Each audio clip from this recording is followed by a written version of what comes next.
சிறகடிக்க ஆசை upcoming episode இப்போ தான் புதுசாக வீடியோ போட்டுட்ருக்கேன். வீடியோ பார்க்குறவங்க மறக்காமல் சப்ஸ்கிரைப் பண்ணுங்கள், பெல் ஐக்கானை கிளிக் பண்ணுங்கள். நீங்கள் பண்ணுற ஒவ்வொரு சப்ஸ்கிரைபுமே பார்த்தீங்கன்னா எனக்கு ரொம்ப ஹோப்ஃபுல்லாக இருக்கும்.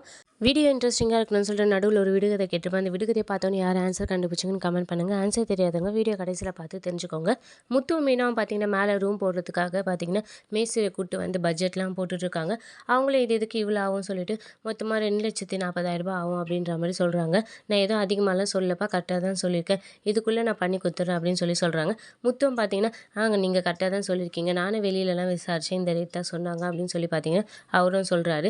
அதுக்கப்புறம் பார்த்தீங்கன்னா மீனை எப்போ கட்டி முடிப்பீங்கன்னு கேட்குறாங்க. மழை காலம் வருதுலம்மா, அதுக்குள்ளே நான் சீக்கிரமாக கட்டி முடிச்சிடுறேன் அப்படின்னு சொல்கிறாங்க. அதுக்கப்புறம் முத்தும் பார்த்தீங்கன்னா ரொம்ப சந்தோஷம் அப்படின்னு சொல்கிறாங்க. ஸ்வேதா பார்த்தீங்கன்னா அவங்கக்கிட்ட முத்து மீனா கிட்டே கேட்பாங்க, நானுமே இங்கே வரும்போது உங்களுக்குன்னு தனியாக ரூம் இல்லை, ஹாலில் தான் இருந்தீங்க, இப்போ தான் அந்த ரூமில் இருக்கீங்க அப்படின்னு சொல்லுவாங்க. உடனே ரவி பார்த்தீங்கன்னா அதுவும் மனோஜுக்கு கல்யாணம் ஆயிடுச்சுன்னா வாங்கிடுவாங்க, அதுக்காக தான் இப்போ எங்கள் அம்மா துடிச்சிட்டு இருக்காங்க அப்படின்னு சொல்லுவாங்க. உங்களுக்கு நீங்கள் வீடு எப்பவும் கட்டியிருக்கலாம்ல அப்படின்னு கேட்குறாங்க ஸ்வேதா. முத்து பார்த்தீங்கன்னா எங்கம்மா நாங்கள் கட்டணம் நினைக்கும் போதெல்லாம் ஏதாவது ஒரு பிரச்சனை வருது, இப்போ தான் அதுக்கான நாள் வந்திருக்கு அப்படின்னு சொல்கிறாங்க. அதுக்கப்புறம் பார்த்தீங்கன்னா மீனா பார்த்தீங்கன்னா தனியாக கூப்பிட்டு போய் பார்த்தீங்கன்னா எங்கே எப்படி இருந்தாலும் 3,00,000 கிட்ட ஆகிடும், பட்ஜெட் ரொம்ப அதிகமாக இருக்க மாதிரி இருக்குது, நம்ம அப்புறமா பார்த்துக்கலாமா அப்படின்னு சொல்கிறாங்க. முத்து பார்த்தீங்கன்னா ஏன் மீனா, நம்ம ஆரம்பிச்சிட்டோம் பண்ணிடலாம், இது எவ்வளோ நாளாக தள்ளி போயிட்டே இருக்குது, இது நம்மளோட எவ்வளோ நாள் கனவு, அதெல்லாம் ஒன்றும் இல்லை, எந்த பிரச்சனை வந்தாலும் பார்த்துக்கலாம் அப்படின்னு சொல்லிட்டு பார்த்தீங்கன்னா அந்த மேஸ்திரி அந்த லேடி கிட்ட பார்த்தீங்கன்னா கேட்குறாங்க, அட்வான்ஸ் எவ்வளோ கொடுக்கணும்னு சொல்லிட்டு 50,000 கொடுக்கணும்னு சொல்கிறாங்க. சரி வாங்க அப்படின்னு சொல்லிட்டு பார்த்தீங்கன்னா கீழே வராங்க. கீழே வந்தோடனே பார்த்தீங்கன்னா மனோஜ் பார்த்தீங்கன்னா கலாய்க்கிறாரு, என்னடா உன் அரண்மனையை கட்ட ஆரம்பிச்சிட்டியா அப்படின்னு உடனே ஸ்ருதி பார்த்தீங்கன்னா இந்த கலாய்க்கிற வேலையெல்லாம் வச்சுக்காதீங்க, இந்த வீடு இப்போ இருக்குதுன்னா அது காரணமே முத்து மீனா தான், அப்போ எங்கே போயிட்டீங்க, அப்போ சும்மா தானே இருந்தீங்க, இப்போ அதே மாதிரி சும்மா இருங்க அப்படின்னு சொல்லிட்டு ரவியும் ஸ்ருதியும் சொல்கிறாங்க. அதுக்கப்புறம் பார்த்தீங்கன்னா முத்து பார்த்தீங்கன்னா உள்ளே போய் காசு 50,000 எடுத்துகிட்டு வந்து பார்த்தீங்கன்னா எங்கள் அப்பா இருந்தால் அவர் கையால் கொடுத்துருப்பேன், எங்கள் அப்பா இல்லை, சரி எங்கள் அம்மா கையால் கொடுக்குறேன்னு சொல்லிட்டு விஜயா கிட்ட கொடுக்குறாங்க. விஜயா பார்த்தீங்கன்னா நீ ரூம் கட்டுறதுக்கு நான் ஏன்டா கொடுக்கணும், என்னாலாம் கொடுக்க முடியாது அப்படின்னு சொல்லிட்டு பார்த்தீங்கன்னா உள்ளே போயிடுறாங்க. ஸ்வேதாவுமே கேட்குறாங்க ஏன் ஆன்ட்டி இந்த மாதிரி பண்ணுறாங்கன்னு சொல்லிட்டு, அவங்க அப்படி தான் அப்படின்னு சொல்லிட்டு ரவி சொல்கிறாரு. இதே மனோஜ் அந்த ஓடி வந்து செய்வாங்க, முத்துனாலே அவங்க எதுவுமே கண்டுக்க மாட்டாங்க அப்படின்னு சொல்கிறாங்க. அவங்க பணத்தை அவங்க கையால் கொடுக்க மாட்டேன்னு சொன்னதுனால முத்து மீனாவும் ரொம்ப கொஞ்சம் ஃபீல் பண்ணுறாங்க. உடனே ஸ்ருதி பார்த்தீங்கன்னா இப்போ என்ன ஆன்ட்டி கையால் பணத்தை கொடுக்கணும் அவ்வளோதானே அப்படின்னு சொல்லிட்டு ரவிக்கிட்டேருந்து மொபைலை வாங்கிட்டு உள்ளே போகிறாங்க. உள்ளே போயிட்டு ஆன்ட்டி நீங்கள் வந்து உங்கள் கையாலேயே முத்து மீனாவோட கேஷை வாங்கி அவங்கக்கிட்ட கொடுங்க அப்படின்னு சொல்கிறாங்க. என்னாலாம் முடியாது ஸ்ருதி அப்படின்னு சொல்கிறாங்க.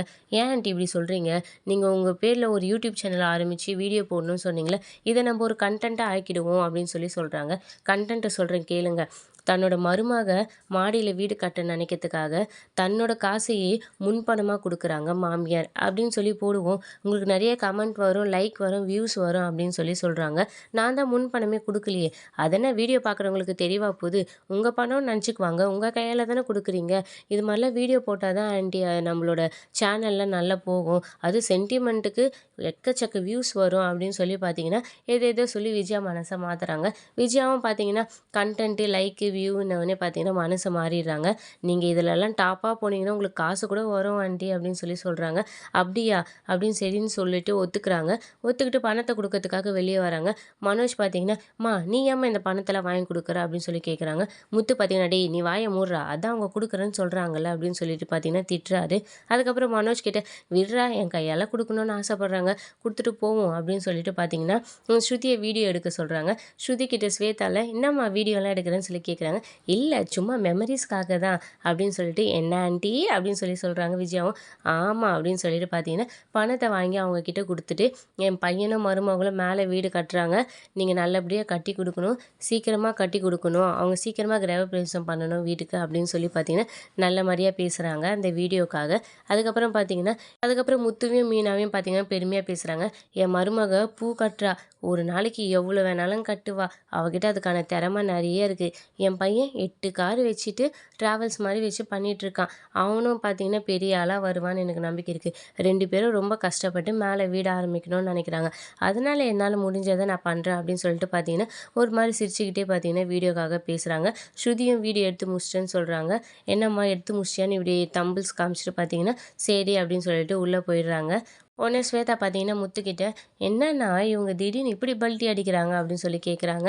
"ஆமாம்மா, அவங்க எப்போ எப்படி மாறுவாங்கன்னு யாருக்குமே தெரியாது" அப்படின்னு சொல்லி சொல்கிறாங்க. அதுக்கப்புறம் பார்த்தீங்கன்னா, ஸ்ருதி கிட்ட பார்த்தீங்கன்னா, முத்துவும் மீனாவும் பார்த்தீங்கன்னா, "ரொம்ப தேங்க்ஸ்" அப்படின்ற மாரி சொல்லுவாங்க.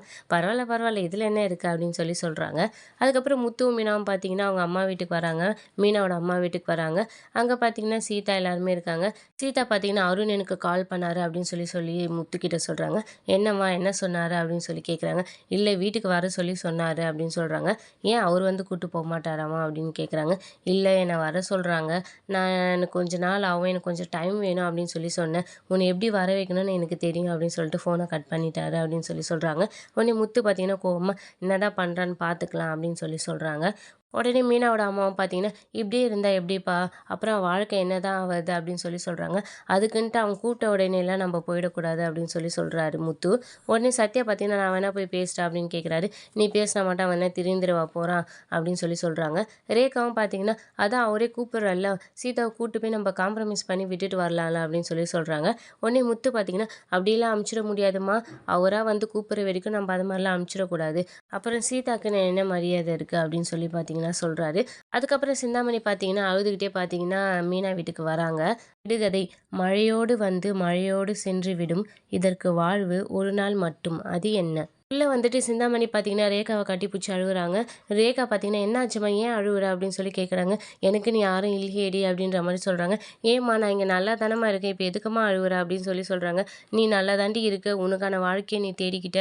இப்ப எனக்குன்னு இருக்கிறது உங்க அப்பா தானடி. இப்ப உங்க அப்பாக்கு இப்படி ஆயிடுச்சுன்னு" சொல்லிட்டு பார்த்தீங்கன்னா அழுவுறாங்க. உடனே ரேகா பார்த்தீங்கன்னா, "என்னம்மா சொல்ற? அப்பாக்கு என்னம்மா ஆச்சு?" அப்படின்னு சொல்லி கேட்குறாங்க. "திடீர்னு நெஞ்சு வலின்னு சொன்னாருடி. நான் ஹாஸ்பிட்டல்ல கூட்டு போய் சேர்த்தா அவங்க என்னென்னமோ சொல்றாங்க. எனக்கு ஒண்ணுமே புரியல" அப்படின்னு சொல்லி சொல்றாங்க. "என்னம்மா சொல்ற? அப்பா நல்லா தானம்மா இருந்தாரு. திடீர்னு என்னம்மா ஆச்சு அப்பாக்கு?" அப்படின்னு சொல்லி கேட்குறாங்க. "உன்ன நினச்சு அவருக்கு ஒரே வருத்தம். அவரு ஒழுங்கா சாப்பிடாம, செய்யாம இது மாரி ஆயிடுச்சு" அப்படின்னு சொல்லிட்டு பார்த்தீங்கன்னா, ரொம்பவே அழுது பார்த்தீங்கன்னா ஒரு ஆக்டிங்க போடுறாங்க. "நீயே தாண்டி ஃபோன் அனுப்பிச்சுட்டு இருக்காரு. இப்ப கூட உன்ன பார்க்கணும்னு சொல்லி அவரு ஆசைப்படுறாரு. ஒரு வாட்டி வந்து எனக்காக அப்பாவ பார்த்துட்டு போ" அப்படின்னு சொல்லி சொல்றாங்க. ரேகா பதில் எதுவுமே பேசாம பார்த்தீங்கன்னா வருத்தத்தில நிக்கிறாங்க. அதுக்கப்புறம் உடனே பார்த்தீங்கன்னா, மீனாவோட அம்மா கிட்ட பார்த்தீங்கன்னா, "சிந்தாமணி, எனக்காக என் பொண்ண என் கூட ஒரு வாட்டி அனுப்பிச்சு வைங்க. அவங்க அப்பாவ பார்த்துட்டு மட்டும் வரட்டும்" அப்படின்னு சொல்லி சொல்றாங்க. "என் தாலிய காப்பாத்துங்க. என் தாலிய காப்பாத்துறதுக்கு உங்களால மட்டும் தான் முடியும்" அப்படின்னு சொல்லி சொல்றாங்க. உடனே மீனா அம்மா பார்த்தீங்கன்னா, "எதுக்குங்க இந்த மாரிலாம் பேசுறீங்க? அவங்க அப்பாவ போய் பார்க்க வேணாம்னு நாங்க எப்போ சொன்னோம்? உங்க பொண்ணு தானே, பரவாயில்ல கூட்டு போங்க" அப்படின்னு சொல்லி சொல்றாங்க. "ரொம்ப நன்றிங்க. என் பொண்ணுன்றத விட அவ உங்க மருமக. உங்க மருமகள எனக்காக அவகிட்ட சொல்லி அனுப்பிச்சு வைங்க" அப்படின்னு சொல்லி சொல்றாங்க. மீனாவோட அம்மாவும் பார்த்தீங்கன்னா, "சரி ரேகா, போய் அப்பாவ போய் ஒரு வாட்டி பார்த்துட்டு வந்துரு. அவரு முடியலன்னு சொல்றாங்கல்ல, நீ போய் பார்த்துட்டு வந்துருமா" அப்படின்னு சொல்லி சொல்றாங்க. உடனே முத்துவும் பார்த்தீங்கன்னா, சத்யா கிட்ட, "அம்மா சொன்னாங்கல்ல, கேட்டல்ல, பார்த்துட்டு வந்துடு" அப்படின்னு சொல்லி அழுத்தி சொல்றாரு. அதுக்கப்புறம் ரேகா கிட்டயும் பார்த்தீங்கன்னா, அவங்க அம்மா போகும்போது பார்த்தீங்கன்னா, "அம்மா, போய் அப்பாவ பார்த்துட்டு சீக்கிரமா வந்துடுமா" அப்படின்னு சொல்லி சொல்றாங்க. அதுக்கப்புறம் சரின்னு சொல்லிட்டு அவங்களும் பார்த்தீங்கன்னா, ரேகா சத்யாவ கூப்பிட்டுட்டு சிந்தாமணி கிளம்புறாங்க.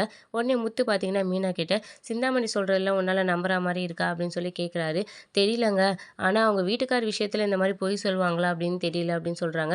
உடனே முத்து பார்த்தீங்கன்னா, "சிந்தாமணி அவ பொண்ணு அவ கூட இருக்கணும்னு நெனச்சா, இது இல்ல, இதுக்கு மேல கூட பொய் சொல்லுவா. ஆனா நம்ப இதுல எதுவுமே நம்ப சரி, தப்புன்னு சொல்ல முடியாதுன்ற" மாரி சொல்றாங்க. உடனே மீனாவும் பார்த்தீங்கன்னா, "சரி, போயிட்டு வரட்டுங்க. நம்ம என்னதான் நடக்குதுன்னு பார்ப்போம்" அப்படின்னு சொல்லி சொல்றாங்க. அதுக்கப்புறம் மனோஜ காமிக்கிறாங்க. மனோஜ் பார்த்தீங்கன்னா, ஷோரூம்ல பிசினஸ் இல்லன்னு ரொம்பவே சோகமா இருக்காரு. உடனே அங்க வேலை செய்ற ஒர்க்கர்ஸ் அந்த ஜீவாலாம் பார்த்தீங்கன்னா, "இப்பலாம் யாரு பாஸு சாமான் சட்டெல்லாம் வாங்கிட்டு போறா? இப்பலாம் பொண்ணு மாப்பிள்ளையுமே காச குடுத்துருங்க, பணத்த குடுத்துருங்கன்னு தான் வாங்கிட்டு போறாங்க. யாருமே பார்த்தீங்கன்னா, சாமான்லாம் வாங்கிட்டு போய் மண்டபத்துலலாம் முன்ன மாரி சீர்லாம் வைக்கிறதில்ல" அப்படின்னு சொல்லி சொல்றாங்க. உடனே மனோஜ் பார்த்தீங்கன்னா, "இந்த பிசினஸ் ஒரு கவலைன்னா, என் வாழ்க்கைய நெனச்சு ஒரு கவலையா இருக்கு" அப்படின்னு சொல்லி சொல்றாங்க. உடனே சந்தோஷ் பார்த்தீங்கன்னா, "உங்களுக்கு என்ன பாஸ் கவல? நீங்க தான் 1க்கு 2 பொண்டாட்டி வச்சிருக்கீங்களே" அப்படின்னு சொல்லி சொல்றாங்க. "அதுதான்டா இருக்கறதுலயே பெரிய தலைவலி. நல்லா லாக் ஆயிட்டு இருக்கேன். கனகாவ வேற தெரியாம கல்யாணம் பண்ணிட்டேன். இவ வேற கர்ப்பமா இருக்குன்னு வந்து நிக்கிறா. என்ன பண்ண போதுன்னே தெரியல. இந்த ரோகிணிய நெனச்சாலே ஒண்ணும் புரியல. எதையும் ஒழுங்கா சொல்ல மாட்றான்னு" சொல்லி பார்த்தீங்கன்னா பேசிட்டே இருக்காரு. உடனே ஜீவா பார்த்தீங்கன்னா, "அதெல்லாம் இருக்கட்டும். நீங்க எங்க 2 பேருக்கு செய்ய வேண்டிய ஒரு வேலைய நீங்க இன்னும் செய்யல" அப்படின்னு சொல்லி கேட்குறாங்க. உடனே மனோஜ் பார்த்தீங்கன்னா, "என்னது?" அப்படின்னு சொல்லி கேட்குறாங்க. "ஆமா, எங்க விஷயம்லாம் எப்படி உங்களுக்கு ஞாபகம் இருக்கும்? 2 மாசம் நீங்க எங்களுக்கு சம்பளமே குடுக்கல. அத ஒழுங்கா குடுங்க. இல்லன்னா நாங்க வேலை செய்ய மாட்டோம். ஸ்ட்ரைக் பண்ணுவோம்" அப்படின்னு சொல்லி சொல்றாரு. உடனே மனோஜ் பார்த்தீங்கன்னா, சக்திவேல் கிட்ட, "இவங்க 2 பேரும் ஸ்ட்ரைக் பண்றதுக்கு ஏதாவது என் கட்டத்துல இருக்கா?" அப்படின்னு சொல்லி கேட்குறாங்க. "இதெல்லாம் ஜாதகத்துல தெரியாது. உங்க கூட ஒர்க் பண்றவங்கள வச்சு தான்" அப்படின்ற மாரி சொல்றாங்க. உடனே ஜீவா பார்த்தீங்கன்னா, நீங்கள் காசு கொடுத்தே ஆகணும் எங்களுக்கு அப்படின்னு சொல்கிறாங்க. உடனே மனோஜ் பார்த்தீங்கன்னா, நீங்கள் வேற நானே வர காசு கரண்ட் பில் கட்டுறதுக்கும் ஷோரூம்க்கு வாடகை கொடுக்கறதுக்கும் அதுவே சரியாக போகுது, என்ன பண்ணுறதுன்னு தெரியல அப்படின்னு சொல்கிறாரு. உடனே ஜீவாவும் சந்தோஷம் பார்த்தீங்கன்னா, உங்களுக்கான தேவைகள் எல்லாம் நீங்கள் வாங்கிட்டு தானே இருக்கீங்க, அதே மாதிரி எங்களுக்கும் தேவைகள் இருக்கும்ல, நீங்கள் எங்களுக்கு தெரியாது என்ன பண்ணுவீங்கன்னு தெரியாது, நீங்கள் உடனே எங்களோட 2 மாதம் சம்பளத்தை கொடுக்குறீங்க, இப்போ தான் 2வதா நல்ல வசதியான பொண்ணை தானே பிடிச்சிருக்கீங்க, ஒரு ஃபோன் அடித்து அவங்க உங்களுக்கு கொடுக்க போகிறாங்க அப்படின்னு சொல்கிறாங்க. உடனே மனோஜ் பார்த்தீங்கன்னா, யார் அவங்களா, நீ வேற எப்போ கனகா கூட வாழ்வேன்னு அவங்க கேட்டுட்ருக்காங்க, இப்போ போய் நான் பணத்தை கேட்டேன்னு வைங்க, அவ்வளோதான் என்னை லாக் பண்ணிவிடுவாங்க அப்படின்னு புலம்பிகிட்ருக்காரு. இந்த ரோகிணியை தான் என்ன பண்ணுறதுன்னு தெரியலன்னு பேசிகிட்டு இருக்கும்போது கரெக்டாக ரோகிணி வராங்க. சந்தோஷம் பார்த்தீங்கன்னா, அங்கே பாருங்கள் நீங்கள் பேசினோன்னே வராங்க, 100 ஆயுசுங்க அவங்களுக்குன்னு சொல்கிறாங்க. ரோகிணி பார்த்தீங்கன்னா உள்ளே வந்துட்டு எல்லாரும் இங்கே தான் இருக்கீங்களா அப்படின்னு கேட்குறாங்க. சரி நீங்கள் 2 பேரும் தனியாக பேசுங்க அப்படின்னு சொல்லிட்டு பார்த்தீங்கன்னா இவங்கெல்லாம் போயிடுறாங்க. உடனே ரோகிணி பார்த்தீங்கன்னா, நான் உங்ககிட்ட பர்சனலாக ஒரு விஷயம் பேசுறதுக்காக தான் வந்தேன் அப்படின்னு சொல்கிறாங்க. எதுவாக இருந்தாலும் ஃபோனில் பேச வேண்டியதானே அப்படின்னு சொல்கிறாரு. நான் தான் பர்சனலாக பேசணும்னு சொல்கிறேன்ல அப்படின்னு சொல்கிறாங்க. உனக்கு எனக்கு என்ன பர்சனல்னு மனோஜ் கேட்குறாரு. என் வயிற்றில் உன் குழந்தை வளருது, அதுக்கு அப்பா நீ தான் தெரியும்ல, அதுவே ஒரு பர்சனல் விஷயம் தான் அப்படின்னு சொல்கிறாங்க. சரி என்ன விஷயம் சொல்லு அப்படின்னு சொல்கிறாரு. நான் மாதம் 3வது வாரம் செக்கப் போகணும், நீ தான் என்னை கூப்பிட்டு போகிற அப்படின்னு சொல்கிறாங்க. அப்புறம் மனோஜ் பார்த்தீங்கன்னா, நான் எதுக்கு உன்னை கூப்பிட்டு போகணும், நான் எப்படி உன்னை கூப்பிட்டு போக முடியும் அப்படின்னு கேட்குறாங்க. என் வயிற்றில் வளர குழந்தைக்கு நீ தான் அப்பா, அது உனக்கு தெரியும்ல, ஏன் இந்த மாதிரி கொஞ்சம் கூட ஒரு கேரே இல்லாமல் பேசுகிற, இப்போ தான் நான் 1.5 லட்சம் கிட்ட பில் பே பண்ணிட்டு வந்திருக்கேன், அதுவும் செக்கப்புக்காக, இதே ஆப்ரேஷன்லாம் வந்தால் இன்னும் அதிகமாக செலவாகும் அப்படின்ற மாதிரி சொல்கிறாங்க.